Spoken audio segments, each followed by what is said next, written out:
Hello guys, welcome back. It's me, Taz, and we are here with a tier list to finish off season 14 of Ultra Rumble. Now I'm gonna try to record this all in one take with minimal cuts, and it's gonna be a pretty long video because we're gonna try and break down each and every single character, talk about my takes on, each character again, and hopefully make a good tier list here that doesn't rage bait a bunch of motherfuckers. So I am sorry if my takes are insane or outrageous in comparison to yours, but let's get on into it and try to waste no time in this video here. So starting off with Assault Deku, I'm gonna be putting him in B tier. He doesn't do well if you don't have attack alpha power tuning, so again, especially like in end games as well with Nagant, Armored All Might, Shigaraki, you aren't going to be able to do much if you aren't running, like a double alpha attack power on your tuning. And no matter how hard you try with Assault Deku, you're still going to get punished for the smallest and,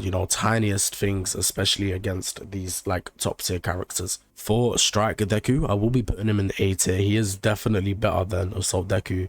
He's still got the double alpha, knockdown. He's got some pretty cool tech with his beta and gamma too, which is actually a lot of fun to play. You guys should try that out if you haven't yet. But again, with tuning, he can still definitely dominate if you can hit your shots and if you know how to play him to his advantages with spacing and height. But moving on into the final Deku here, we all know that like this character is S+ tier, bro. They did try to nerf the guy, but you can still do air melee loops and stuff like that. If you do a melee string and then roll or like off a building or off a ledge, you can do your air melee instantly and then do another melee string.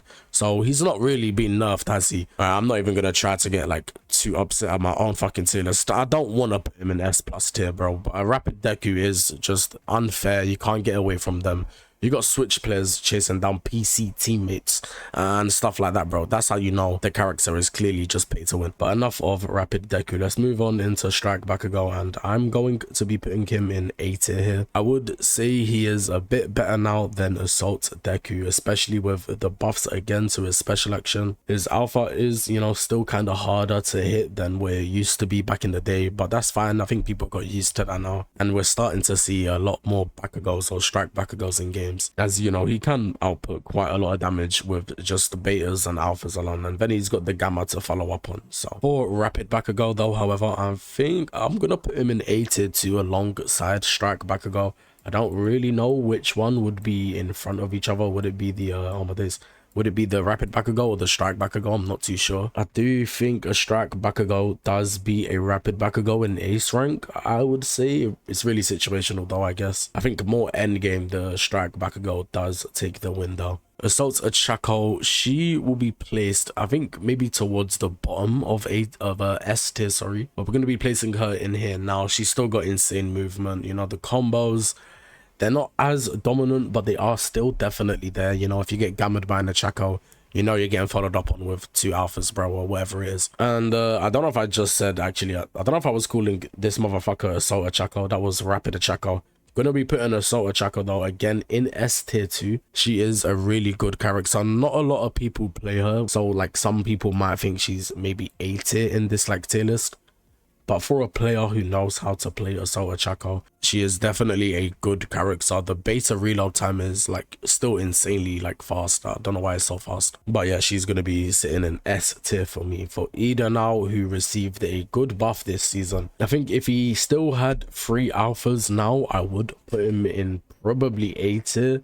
I don't really want to say just like 1 extra alpha is shot him up to S tier though.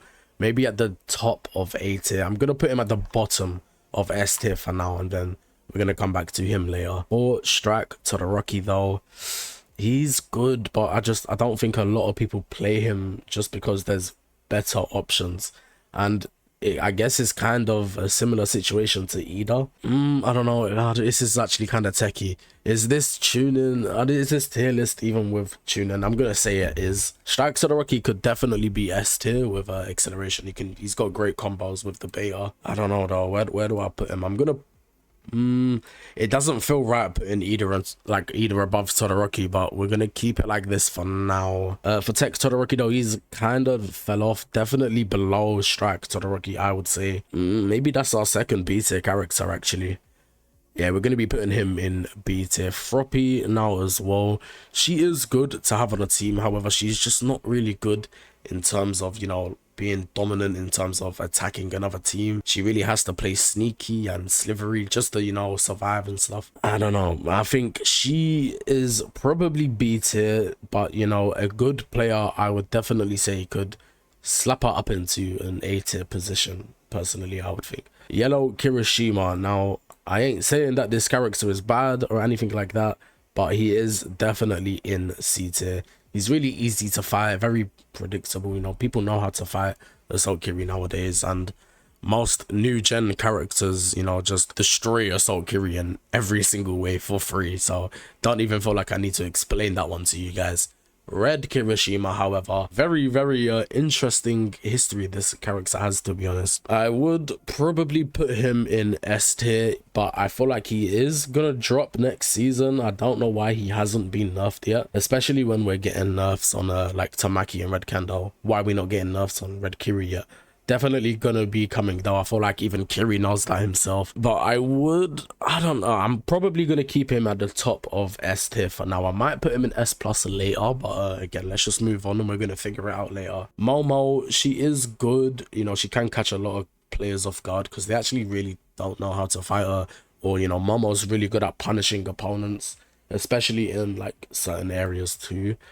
I'll definitely say B tier for now. Yeah, we're gonna keep her in B tier for now. Strike Denki, another really strong character. He's got good combos, but again, I just feel like it's another like Strike Todoroki situation where he's just overshadowed by better characters. I definitely don't want to put him on the same like tier as Froppy and stuff, but we're gonna put him at the top of B tier for now.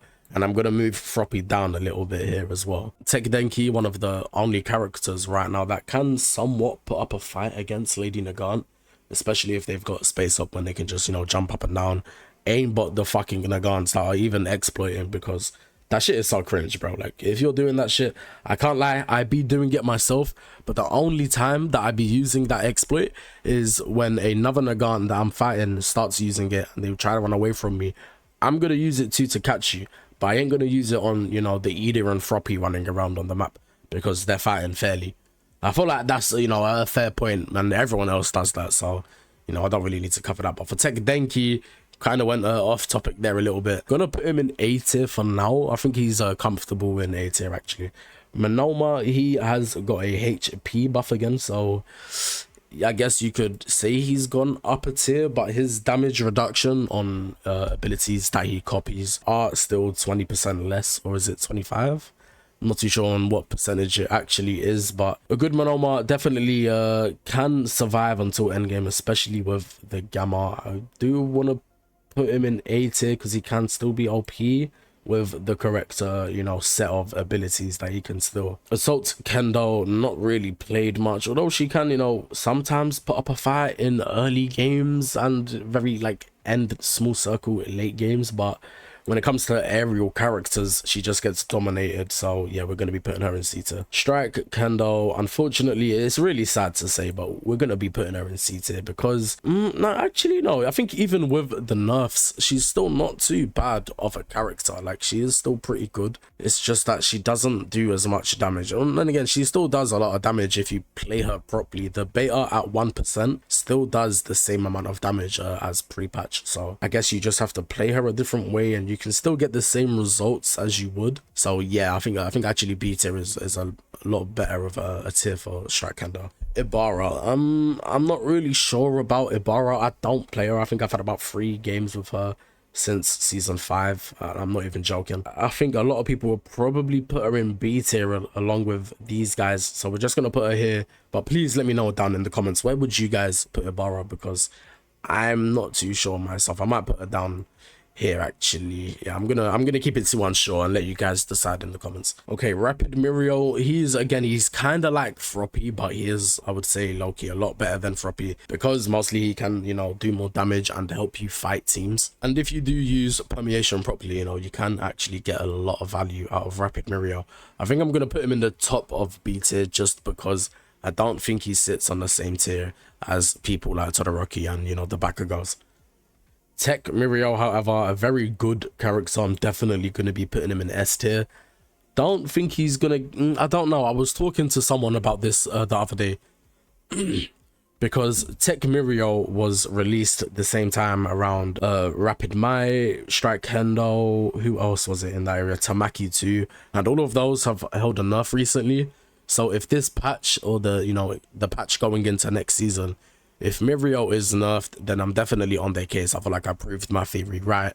But for now, yeah, we're going to keep him in S tier. If he does get nerfed the next season, however, pretty sure he's going to be, you know, maybe even pretty sure he might even be sitting down at B tier. Depends how hard they're going to gut him. I hope they don't gut him though. Nejire, there are some really good Nejire players that definitely boost her like placement on the tier list. But overall, I don't want to put Nejire in A tier. I think she might be sitting close to the top of B tier, maybe in between. Like, I think Denki definitely needs to sit up higher. I think this is, yeah, correct for the like top 3 in B tier. I think Nejire, she's good. There's definitely like great players though that play her. So again, I feel like she is pretty boosted for a tier list placement. Tamaki, he did get a nerf. However, again, I think I've played like 3 games with Tamaki. I've played more games with Tamaki in the limited time area capture point mode than I have at all in ranked or casual. So that might say something. However, I do think people would probably put him in B tier. I don't think they're going to be putting him in C tier on this tier list. But again, let me know down in the comments below. For Shinso, he's still pretty good. He can do alpha, beta, and then he can, you know, do the space hop jump and beta you again. So I don't really think he got nerfed like pretty, I don't know, not too hard, I guess, but when he did get nerfed, a lot of people stopped playing him. However, you can still get, again, the same results, so I guess he's kind of in the same position as Strike Kendo. However, definitely better than Strike Kendo. I think he might even sit above Strike Denki in B tier, and he's probably in between A and B tier, to be honest. Yeah, that's probably a better position for Shinso if that was a tier. Moving on into Assault All Might, he got a buff this season, but to be honest, the buff didn't really help him too much. Like, they could have done a lot better with him. I think he needs another buff to be able to sit. Maybe he's going to be top of C tier. That might be a rage bait placement, but he just needs another buff, bro. Like, he's so punishable. He's so big. And his betas, I don't know, man. I don't even think it's his betas. I think it's his alpha damage. It needs to, I don't know, what can it be, bro? I don't know what it could be for Assault All Might. All I know is that he is on C tier because he's not that great, and even after the buff on splash damage, he still isn't performing that great in games. Rapid All Might, definitely a nerf coming for him soon. There has to be a nerf coming for him soon, bro. And I think that is gonna be alpha damage for Rapid Might. But right now in this current meta, I would say he's sitting definitely in A tier. I wouldn't say, like, you know, on that like verge of going into B tier, but he's definitely low in A tier. Moving on into Armored All Might, we all know where this motherfucker is gonna go, bro. This guy is going above Rapid Deku in S tier. If you guys genuinely don't think that Armored All Might is like one of the best characters and overpowered characters in this game right now, then stop watching this video, bro, because you're lying not only to me but to yourselves, because you guys know Armored All Might is just insanely broken in this game. So fucking stupid, and let me not even try rage bait myself by talking about him too much. Let's move on into Aizawa. I'm gonna be putting Aizawa probably top of A tier. He is a really good you know, what's the word I'm looking for, like, if he wants to just go for you and chase you down, even as like Rapid Deku and characters like that, even Armored All Might, he can still technically chase you down just because the alpha and beta reloads are like genuinely really quick, and with acceleration 2, that opens up a bunch of combos for Aizawa. It's not even funny, bro.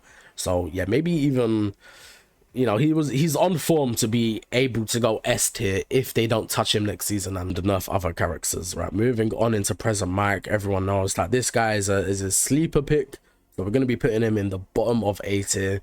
Don't know why people just don't like playing him. I think it is, people definitely have him unlocked by now, but I think it's just people don't really like playing Present Mic. There's just more entertaining and more fun characters to play. For Cementoss, we're going to be placing him in, he's maybe sitting at the top of B tier. He's really good though. He has a lot of good matchups. It's just really Nagant. Nagant has kind of weakened Cementoss in a way, especially end game, because you can't really just sit on top of your alphas anymore. Yeah, I think I'm going to be putting him, do I put him above Present Mic?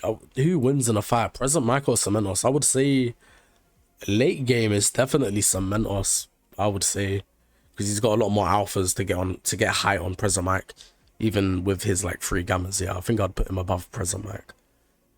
Strike Endeavor, he's a pretty decent character. A lot of people just again don't really play him because Assault Endeavor was so strong, but you know what happened to Assault Endeavor, bro? Can't wait to put him in a tier. But talking about talking about Strike Endeavor right now, gonna be putting him maybe top of B tier, maybe not above Shinso, but he's really good at level 9. Endeavor's really strong at level 9. It's just again not a lot of people really play him too much. And the alpha is kind of hard to hit for PC players, or not all PC players, but you know, like 80% of PC players don't play Endeavor just because of the aim. Moving on into moving on into Assault Endeavor now. This character got gutted, and you guys might be a bit mad at me, but I might even, you know, put him below Strike Endeavor. I think Strike Endeavor beats an Assault Endeavor nowadays, like even in endgame, bro. The betas at level 9 is gonna beat Assault Endeavor's betas. And realistically, if an Endeavor is 1v1 in another Endeavor, I'm pretty sure it's, you know, whoever's got the height on the other one is more than likely to hit their betas and the gammas. So, and the alphas too, bro. All of their abilities either. Rapid Hawks, probably one of the most unplayed characters, and I don't really ever play him myself. Where would I put him in a tier list personally, or where would I think others would put him in a tier list? I think C tier, and I would put him C tier myself too. I just don't think he's got some good combos and stuff like that. He's got decent damage, but he just, again, he gets dominated by so many other characters. Rapid Deku destroys him and can chase him down. Like, so yeah, we're going to be putting him, I would put him C tier, but I'm going to keep him in the unsure tier list. But I'm going to be keeping him in the unsure tier. Moving on into Strike Hawks, very OP, and again, low-key, kind of like Present Mike, you know, he's kind of a sleeper build. Like, Strike Hawks has some really good, strong combos, beta gamma, or gamma beta, sorry, like, they're quite decent, like, damage hitting combos. So I would definitely put him above Present Mike. I'm not really too sure where, but we're gonna fix it later. For Mount Lady, again, no one really plays her too much, and she gets shot on by a lot of characters. She can get hit out of her giant form a hell of a lot amount of times. Every time she uses it, I see her get knocked out of it, especially in Ace Ranks games. So I'm gonna be putting her in C tier, and I'm lucky noticing a pattern right now. The assault characters are arse, bro. Like, devs, can we buff some assault characters, or make the Bakugo quirk set assault so we can have like an assault meta or something, please? Strike Shigaraki, he's good, and you know, he's kind of like Nejire. I feel like the players make Shigaraki kind of boosted on a tier list because the players, like, some people just like Shigaraki, I guess, and they want to play him, and they've decided to master him in MHUR. So I would say B tier. I think if there wasn't, you know, people like playing him and so devoted to only playing him, then he would probably be back down into C tier, but we're going to be putting him in B tier for now. So Shigaraki, he's, I don't know, there's some really, again, really good players on Assault Shigaraki. Is he better than Strike Shigaraki? 100%. I think I'd even put him maybe even above Endeavor. I don't know. We're going to keep him in B tier for now, though. Tech Shigaraki, don't even need to talk about the prick. Unlimited infinite alphas down to a TOD, and he can run away. His beta's overpowered.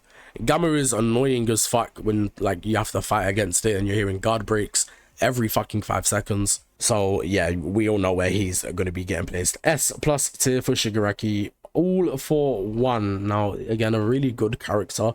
There is a, you know, mini community, I guess, of all for one players. A lot of people do play him, and they're always competing on who's the best, and it's whatever. But I would probably, yeah, I'd say A tier for now. I don't think he really loses a 1v1 to anyone in like this, like B tier, maybe except Strike Endeavor. Strike Endeavor might take an AFO in a fight, so yeah, maybe we'll change that later. Young AFO, very strong character, and there's so much tech with this character, man. Like, the devs did a really good job, in my opinion, with this character.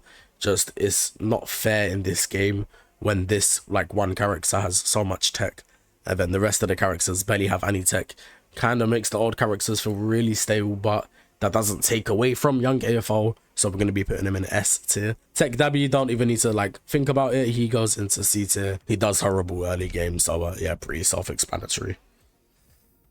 Strike Dabi, however, I'm seeing more people play Strike Dabi as like the more I play. Like, I've been playing a lot like the past 2 days, bro. I've been getting, you know, focusing on my aim, trying to get my aim better, and hopefully I'll be able to show you that in some games in the future or even this week. But yeah, Strike Dabi, I'm seeing him a lot more in my games, but I still, maybe I'm gonna be putting him in top of C tier. I just want to say, like, C tier doesn't mean that they are terrible. You can still get wins with like all of these characters here in C tier. It's just that, you know, most of the characters above them like overshadow these characters here and take them easy in fights. So Toga, pretty decent character if you know how to play every other character in the game and you know how to cycle your gammas. I would definitely say sitting in B tier, quite high up in B tier as well, actually, maybe even above Shigaraki. Don't know about maybe Nejire. I'm gonna be, nah, we'll put Todoroki down here. So Deku over Shigaraki, I'd say so. Let's move on to Toga though. Rapid Toga above Tech Toga, I would say maybe sitting in 8. Nah, I wouldn't say she sits in 8 here. I would say she sits above Tech Toga though, because again, they're pretty much the same. Like, what's the word I'm looking for? You have to play them the same way. You just really got to cycle your gammas and then know how to play everybody else in the game. So Twice, not really played that much. I have played a few games with Twice, but he's, again, you know, kind of shit when it comes to fighting anyone really if in A to S plus tier. So yeah, definitely going to be sitting in C tier. Mr. Compress, he dominated last season, however, with, I guess, some light nerfs, just not a lot of people play him anymore. I wouldn't say he's a bad character. Definitely, I would say, yeah, B tier, maybe higher up in B tier as well. I would say maybe sitting around Mirio, either in front or behind him. For Kurogiri, I've said this before, this is like one of the most technical characters to play in this game, I would say. It's all about your positioning and helping your team and using your gamma in the right positions and, you know, being a nuisance to other teams, being able to hit them when they can't hit you back without, you know, dealing damage to you. So I would definitely say he's, I might put him in A tier, to be honest. Like, a lot of people underrate this character. Kind of a sleeper pick in a way, in my opinion, but you know, there's definitely some players that prove Kurogiri is a very high tier pick. Overall, pretty kadudu, you know, still in the same boat that he's been in since he's been released in a way. So yeah, we're going to be putting him in C tier. And Lady Nagant, that leaves Lady Nagant last. Where do you think we're going to be putting her, bro? I'm actually going to be putting her in A tier. I lied, bro. I'm not putting her in A tier. I lied. Come back down. We're going to be putting her in S tier. Is she better than Armored All Might in the sky? Nah, she's just not though, is she? Like, she's actually not. Like, it's just because she has a bug that can send her to the top of the sky. It's the only reason why she's like a very, very, very strong character right now. But once that does get fixed, Armored All Mights are definitely going to be able to shit on Lady Nagant's and probably even take Shigaraki's too. So after finishing all of these characters, we come to the final tier list here, and having a look at it myself, I don't think I did too bad. I mean, I don't like fight every single character every single day. I know I just said as well, I've been playing this game a lot for the past 2 days, but before then I've been barely playing this game since last year. So I think, yeah, the tier list is pretty good. Do we want to change anybody around? Let's go through the tiers here ourselves. Is Tech Shiggy better than Rapid Deku? I would say so. Nagant is probably better too, just because it's so easy to get a, you know, a headshot snipe on Deku and he's like straight down because of the HP. For S tier, Young AFO better than Tech Mirio? I don't know. I think Iida definitely needs to come down a little bit. I think Assault Chaco too. Maybe even Rapid Chaco. She can come down a little bit here. Where do I want to put her though? Behind Mirio? I think so. I think I'll put her behind Mirio. Maybe even Young AFO above Red. I don't know. Nah, I think I'll keep it like this now. Red Kiri has been untouched. He's so strong right now, and you know, people don't realize it actually. A tier, which is a lot more characters, so this might be a bit more of a broad, like, you know, ranking here from top to bottom. But at the top of A tier, I'm definitely gonna say, I think Strike Bakugo is definitely sitting up here, I would say. Personally, I think so. I think Tech Denki needs to be a little bit higher too. Maybe even Strike Hawks. Full Bullet. Todoroki, I think he can come down a tad. He can come down a tad. Monoma too can come down a little bit. AFO? Cementoss over AFO? It depends, really. It's very situational, I think. And again, the Present Mike being a sleeper build, I ain't gonna place him up here, even though again he is a very like sleeper pick. He's very strong. And yeah, we'll leave Kurogiri at the end. B tier. Any major like big changes I want to make? I think Tech Shuttle could come up a little bit. Can he come up a little bit? I don't know, actually. I don't know if he can. I don't think he can. I think B tier is actually pretty decent in terms of top to bottom. Maybe Assault Shiggy could go into A tier, but we're gonna leave him in B tier for this for the final tier list. C tier as well. That looks pretty fine by me. Kendo could definitely come down. And so can Dabi. So can Twice. Maybe I'll put Uma above Strike. Nah, I can't do that. There we go. And there we have it. There is my tier list for season 14 of Ultra Rumble. Just the low-key realized as well, why does it say season 9 up here? This is season 14, clearly. We got Lady Nagant. But anyways, that is my tier list. Hope you lot enjoyed. Let me know your lot's takes down in the comments below. And I hope you guys enjoyed. Leave a like if you did. And have a good rest of the day wherever you are. It's been Taz, and I'll catch you lot later. Goodbye.